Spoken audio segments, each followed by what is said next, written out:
الله هوسه نمس إلهي دولة قبليتكيس كدقي الله لا عشور مهلي كر وصومالي نسكت وحد أمانة يسانين كسماي بس هايست كسماي بس إن هايست أمانة يسان هذا رو فضلا هذا فرماج مدحوين فرماج جادي إسنا عبتهين صومالي دبدي أفكار اسكو محرك كرتيد اسكو محرك كرتيد والله صور لا في وايها لما أرهن أم باي من نقونيسا إن السيدة أي كوشة أي أشياءين دتك قارئ أفسرتين هذا الكائن نلا اللوي أو وايل أو داء إلى النقطة إيوه إن المحوها أي دولة النعيب أتكل منيس إلا غاتم ما جوكتاه دولة النعيب أتكل منيس صومالي باله أجانب مكتليو أذيرو سدح يتوان قف saddex iyo toban dhalinyaro ah ayaa iyadoo intaan ka liidato ee qori caaradiis lagu haysto ayay xoreeyeen Soomaaliya maanta daba dhalifyada wadamo ka shisheeye oo daba dhaqaaya cag loo ma dhigayo buudka lagu kursoconaa adiga iyo wixii kuugu mabda been ma ku sheegayo cag la diin dhigi ma doonta waa raran tahay iyadoo qayreed iyadoo bashbash leh iyadoo nabad iyo nololaysa iyadoo muxuu ahaa green ah dhinacaada ka soo raac Soomaali baa tahay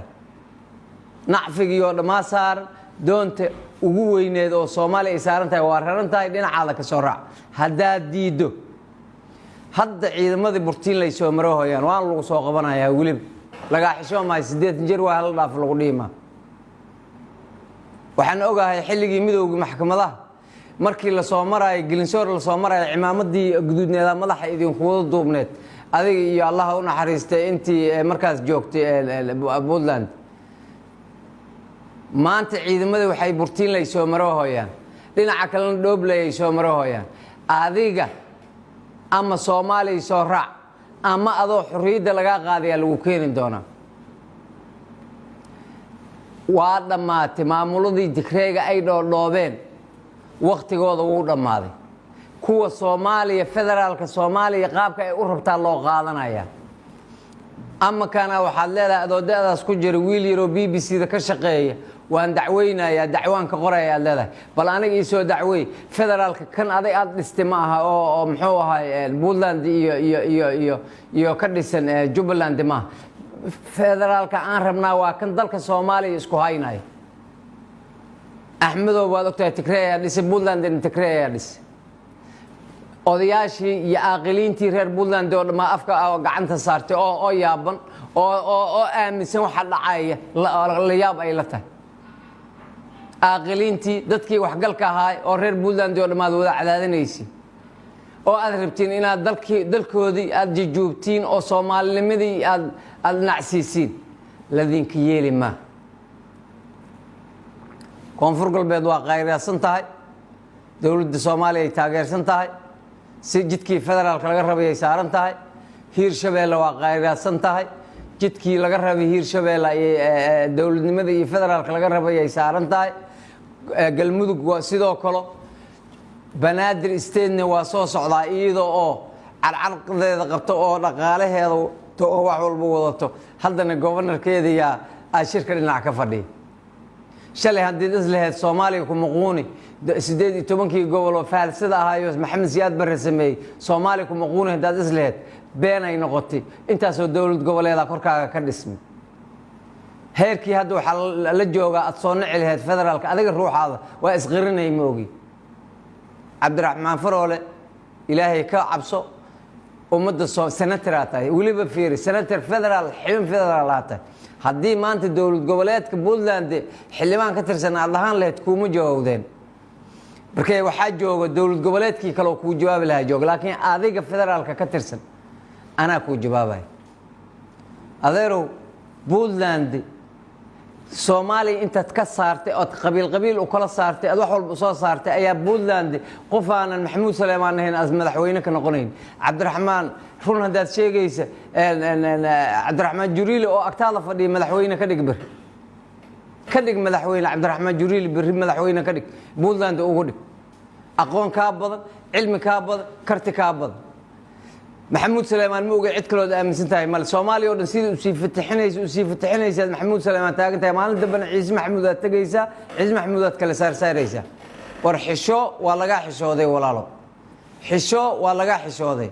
oday soomaaliyeed noqo odaynimadan kuwa ogolnahay jubbaland yaad ammaanaysaa maxaad ku ammaanaya calaashaan kablalaxaa madaxweyne ka ah saas waay saasaad ka wadaa wax kaloo dadka u sawan maaya ma laha kablalaxaa ka ah axmedoobaa ka ahaad ka wadaa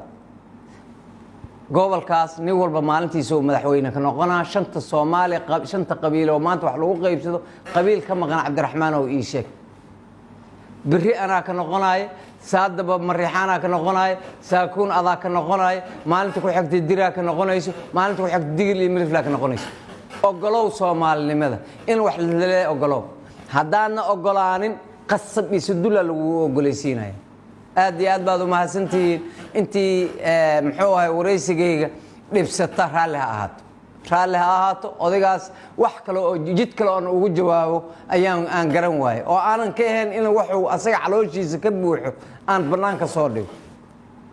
waxa asaga aaminsan yahay inaan bannaanka soo dhigo maahayna qabiil nacaybiga maaha walaalahay waa jeclahay cid walba oo soomaaliyeed waa jeclahay puntlandna igumaba sii jirtoba dadka reer puntland waa dad ahlow xigmo oo aqli ah waa dadkii laga soo gaaray dowladnimadu ma aha cabdiraxmaan faroolo muudah boqolkii sana waxaa laga yaabaa cabdiraxmaan faroolo oo kale oo muxuu ahay dalka dhibaaya inaad ka soo dhexbaxo laakiin dad wanaagsanaa ka soo dhexbaxay dad wanaagsan oo dowladnimada iyo xorriyadda noo keenayaa ka mid ahaa reer puntland waa dahabka labaynta soomaaliya waa laakiin cabdiraxmaan faroolo adiga kuma jirto intaad joogtay muxuu ahay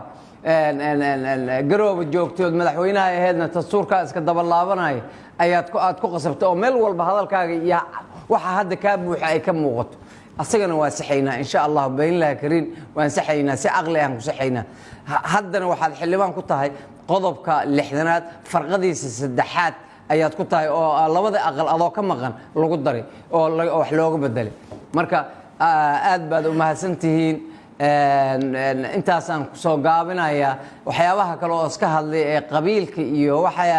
mariixaana kan ah iyo waxaasne say u taallaa mariixaanka adaas kula dhashay anigana walaalaheen waaye farmaajo adaas kula dhashay haddii aad xumaysane waxaa weye soomaalidaas ay ka mid yihiin aad xumaynayso haddaad wanaajisana walaalaha aad wanaajisid waay maalin dhaweet waxaan maqlahay adoo dhahaya war sidii ninkii hore aad u ceyriseen de hawyow sidii nimankii hore u ceyriseen oo ninkii maxamed afweynahay ninkii sidaad u ceyriseen war heedha kana u ceyriye adoo lahaan maqlahay annaga wax ma ceyrino walaalnimadaan jecelnahay dowladnimadaan jecelnahay